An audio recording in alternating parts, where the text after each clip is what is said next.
ልብ በሉ ስለ መቀበልና ስለ መረዳት ዮሐንስ ወንጌል ምዕራፍ 1 ላይ ምንድነው የሚለው? ለተቀበሉት ነው ለተረዱት ነው የሚለው።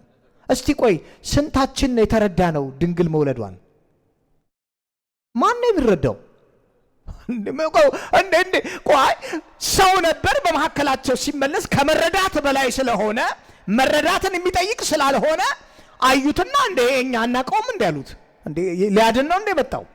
አባቱ ዮሴፍ እናቱ ማርያም በእኛ መካከል የሚመላለስ ጎረቤቴ እንዴ ውሃ አብረን እየቀዳን ከአንድ ምንጭ አብረን እየበላን አብረን ወፍጮ ቤት እየሄድን አስፈጭተን እየተመለስን እንደዚህ መንደር ውስጥ እኔ እግዚአብሔር ነኝ ይላል። እኔ አምላክ ነኝ። ከዛ ዮሐንስ ጽፍል እንዲህ አለ። አሁን የመረዳት ያለ መረዳት ጉዳይ አይደለም። ለተቀበሉት እሱን በስሙ ምን ላሉ ላመኑ የእግዚአብሔር ልጆች የሆኑ ዘንድ ስልጣንን ሰጣቸው። እኛ ምንድነው የሆነው? ተቀበልነው። ገብቶናል። መጀመሪያ ስንድን ትዝ ይላችሁ እንዴ ገብቶን እስቲ ቆይ በእውነት ቃል እስቲ ቆይ ነው እንዴ አምላክ ነው? ይጠና እስቲ ይሄን እናጥናውና በደንብ መርምረን ነው መቀበል ያለብን ብለናል። ለዛ ነው ጌታ እንዲህ አላቸው፣ እናንተ መጽሐፍትን ትመረምራላችሁ የዘላለም ሕይወት በሱ የሚገኝ እየመሰላችሁ ወደ እኔ ልትመጡ አልወደዳችሁ። ምክንያቱም መጽሐፉ ራሱ እኮ የሚያወራው ስለ እኔ ነው የሚያወራው። ብቻ ምን አድርጉኝ? ተቀበሉኝ። ስለዚህ እኛ እጃችንን ከፍ አድርገን ተቀበል ነው። ከዛ መንፈስ ምን ይሁን አናቅም እኮ ገባብን። ልሳን ምን ይሁን አናቅም። ማውራት ጀመርን አናቅም። ከዛ እየቆየን ስንሄድ ስናየው ለካ እውነት ነው። ለካ በመቀበላችን ነው። ተቀበሉ። ስለዚህ ሉቃስ ለቴዎፍሎስ ሲጽፍለት እንዲህ አለው፣ በጥንቃቄ መረመርኩኝ አለ።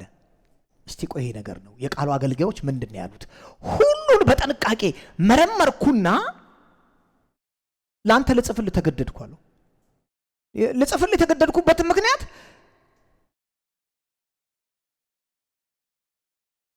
ይህንን የማደርገው የተማርከው ነገር እውነተኛ መሆኑን እንድታውቅ ነው።